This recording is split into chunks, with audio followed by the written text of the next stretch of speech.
यासिर बाबा तू केॾी महिल आयो पुट? बाबा मां हाणे ई पहुतो आहियां, बस मां रुगो फ्रेश थी वेठां। छा ॻाल्हि आहे यासिर? तूं कुझु मुंझल परेशान थो लॻी। हेॾा ॾिस, हेॾे अच।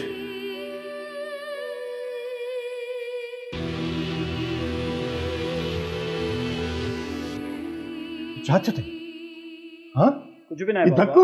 बाबा कीअं लॻो बाबा? केरु आयो आहे तोखे? केरु विड़ियो अथई? बाबा तव्हां परेशान न थियो, कुछ भी ना आहे। चुप। पर पुट मूंखे ॿुधाए त सही न। बाबा केरु विड़ियो आहे तोसां? बाबा मामूली खरोच आहे, कंहिं तेज़ वेंदड़ गाॾीअ तां पथरी स्लिप थी लॻी आहे। पुट तूं कूड़ बि सुठे नमूने सां ॻाल्हाए न सघंदो आहे। ॿुधाए हक़ीक़त छा आहे? छा इशू आहे? तूं अॼुकल्ह सोहराब जी छोकिरीअ सां घणो घुमंदे नज़र थो अचे। छा ॻाल्हि आहे? बाबा पहिरियां त मां तव्हां खां माफ़ी वठंदुसि, छो त जेको मां तव्हांखे ॿुधाइण वारो आहियां उन सां शायदि तव्हांखे तकलीफ़ पहुचे। मूं तव्हांखे हमेशह पंहिंजे नंढे भाउ चाचे सोहराब लाइ तड़पंदे ॾिठो आहे। खेसि पंहिंजी अखियुनि आॾो रखण वारी ख़्वाहिश खे महसूसु कयो आहे। हा त पोइ इन जो छा? बाबा मां कोशिशि कयां पियो त चाचा साईं खे असल हक़ीक़त खां आगाह करे ऐं उन जूं ग़लतफ़हमियूं दूरि करे अव्हां जे आॾो अची विहारियां।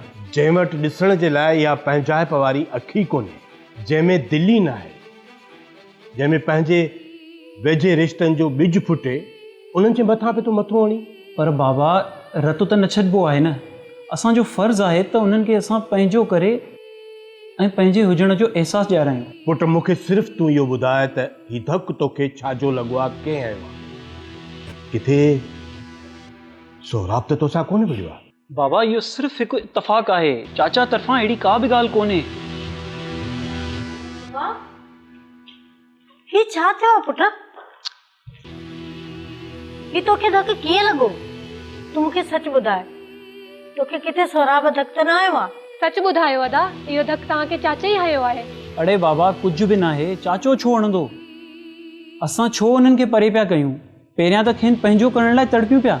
ॾिस यासिर पुट, सोहराब इन क़ाबिल नाहे रहियो ऐं तो मूंखे बिना ॿुधाइण जे हुन वटि ऑफिस जॉइन कई आहे, कमु कयो आहे। इन मूंखे ॾाढी तकलीफ़ ॾिनी आहे। बाबा मूं इहो सभु ख़ानदान ऐं रिश्तनि जे करे कयो आहे। पर मूं त तोखे इहो कोन चयो त तूं इहो सोचे हुन वटि नौकिरी कर।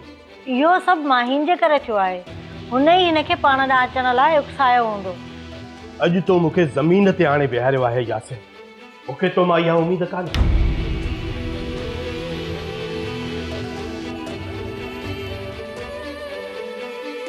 सब्सक्राइब कयो असांजो official YouTube channel Sindh TV HD drama ऐं वधीक अपडेट लाइ बेल आइकन खे क्लिक करियो।